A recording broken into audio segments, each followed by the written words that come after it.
চলুন 1.5 কেজি ওজনের একটা পাঙ্গাসের মাথা দিয়ে আজকে একটা সেই লেভেলের রেসিপি করব। আজকের ব্লগ মুড়িখণ্ড দারুণ আর শিং মাছের ঝোল একটুকু বাড়িয়ে বলবো না। মাছটা 1.5 কেজি ওজন প্লাস মাথাটা তো ওই 1.5 কেজি মাছেরই মাথা, তার জন্য বললাম। অনেকে বাজে কমেন্ট করে নেগেটিভ চড়াবেন না।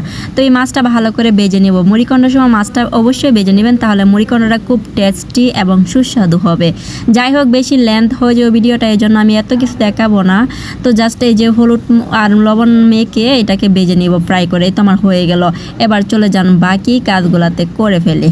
প্রতিদিন রান্না করতে গেলে হাজারো চিন্তা মাথায় আসে, কি রান্না করা যায়, ল্যাঞ্জা দিয়ে কি করা যায়, মাথা দিয়ে কি করা যায়, তারপর টুকরা দিয়ে কি করা যায়। এটা দিয়ে এক একটা পদ কিন্তু তৈরি করা যায়। এর আগে আমি পাঙ্গাসের ল্যাঞ্জা দিয়ে ভর্তা করেছি, আজকে মাথা দিয়ে মুড়িখণ্ড সেই লেভেলের। তার আগে আমি একটু শিং মাছ পাইছিলাম অনেক আগের, ভাবছি শিং মাছ শেষ, পরে গিয়ে দিলাম একটা শিং মাছ ছিল, এটা দিয়ে একটু ঝোল রান্না করব। তার জন্য পেঁয়াজ কুচি এখানে দিয়ে লাড়া দিয়ে এখানে সব মশলা দিয়ে মশলাটা ভালো করে কষে নিয়ে, শিং মাছ ছিল মাত্র 2টা, তবে মোটা ধরনের শিং মাছ। তো এই 2টা শিং মাছই আমাদের হয়ে যাবে। সংসারে খুব একটা বেশি লাগে না।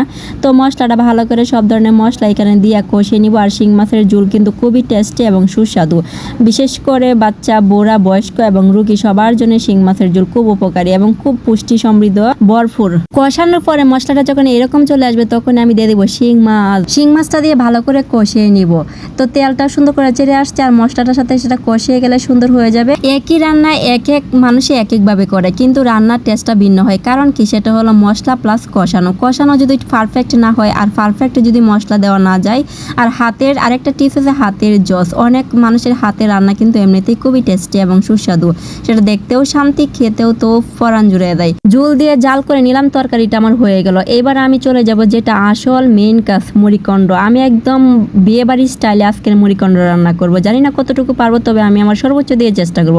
এই জন্য পেঁয়াজ কুচি না, পেঁয়াজ ছেঁচা দিয়ে দিলাম, তারপর দিয়ে দিলাম 2টা তেজপাতা দিয়ে ভালো করে বাগারটা এনে একটু পানি দিয়ে এবার মশলা দিলাম, দারুচিনি এবং 2-3টা এলাচগুলোর মুখটি একটু ফাটিয়ে দিলাম। তারপর দিয়ে দিলাম এখানে কাঁচামরিচ, সবগুলো দিয়ে আমি এখানে কষিয়ে নিব।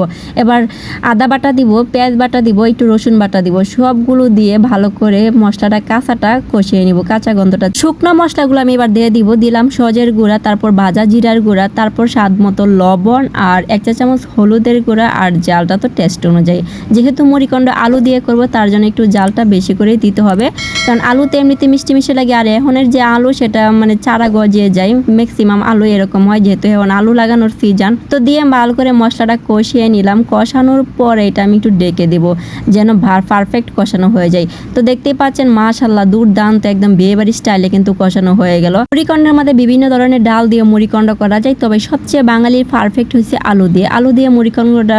বাঙালি আলু ছাড়া তো চলে না, এই জন্য আলু দিয়ে মুড়িখণ্ড পারফেক্ট। তো মাছগুলো আমি দিয়ে একটু ভাঙার চেষ্টা করছিলাম, কিন্তু এই বিয়াদব এতটা ঘাট তেরা তাকে উল্টাতেই পারছিলাম না। পরে এইখানে জাতা দিয়ে তার ঘাটটা ভেঙে দিলাম। আর এটার সাথে কতবার যুদ্ধ করলাম, এটাকে আমি ভাঙতেই পারলাম না। অবশ্যই সামনে দেখে দেন, এটা শেষ অবধি রয়েছে। তো পানি দিয়ে আমি এবার এটা কষিয়ে নিব আর একটু ভালো করে, কারণ পানিটা আর বেশি দিব না। এইখানে যে পানি আছে সেটা দিয়ে কষানো হয়ে গেলে এবার এখানে ঢেলে দিব। আগে থেকে আলু ছিলে চটকানো, আলুটা খুব বেশি ভাঙতে যাবে না, তাহলে কিন্তু মুড়িখণ্ড হবে না, গাঢ় হয়ে যাবে। কারণ মুড়িখণ্ড তো ভাঙানোটা ভালো না, একটু আদা ভাঙ্গা টাইপের হলে সবচেয়ে সুন্দর হয়। আর যদি একদম মিহি করেন, সেটা একটা ঘাটি হয়ে যাবে। এটাকে ভাঙার জন্য আমি অনেক চেষ্টা করলাম, এত লম্বা একটা জিনিস দেখতে ভালো লাগতেছে না, কিন্তু এটা এমন একটা ঘাটতেরা বেয়াদব, এটা আর ভাঙতেই পারলাম না। তারপর ডেকে দিলাম, ডেকে দেওয়ার পরে দেখা কষানো হয়ে গেল। আর সেটা চুলার জালটা একদম কমিয়ে দিবেন, আর বারবার লাড়তে থাকবেন, কারণ আলু কিন্তু অবশ্যই তলানি লেগেই যাবে। আমি এত লাড়ালাড়ি করার পরেও কিন্তু আমার হালকা তলানি লাগছেই, অবশ্যই লাগতেই হবে বলে যে ঘাটতেরা আলু। তো এবারে একটু হালকা জল দিয়ে দেবো, খুব বেশি জল দিব না, কারণ আমি যেহেতু এটা মাখো করবার আগে থেকে পারফেক্ট সবগুলো সিদ্ধ। যারা নিয়মিত আমার রান্না দেখেন, তারা অবশ্যই লাইক, কমেন্ট, শেয়ার এবং চ্যানেলটা সাবস্ক্রাইব করে দিবেন। আর কমেন্ট করতে একদমই ভুলবেন না, অবশ্যই জানাবেন কে কিভাবে মুড়িখণ্ড খান, আর আমার মুড়িখণ্ডটা কিরকম হয়েছে এবং শিং মাছের ঝোল। তো দেখা হবে নেক্সট ভিডিওতে সুন্দর। সে পর্যন্ত সবাই ভালো থাকবেন, সুস্থ থাকবেন, আল্লাহ হাফেজ। তবে দেখেন পারফেক্ট কিন্তু হয়ে গেছে। এটা শুধু ঝোল না, তেল অনেক সুন্দর কালার আসছে মাশাআল্লাহ। এটা দিয়ে কিন্তু গরম ভাত, রুটি বা পোলাও, খিচুড়ি সব কিছুর সাথে পুরাই জমে উঠবে। এত দুর্দান্ত এই মুড়িখণ্ডটা হয়েছে, আলহামদুলিল্লাহ খুব ভালো।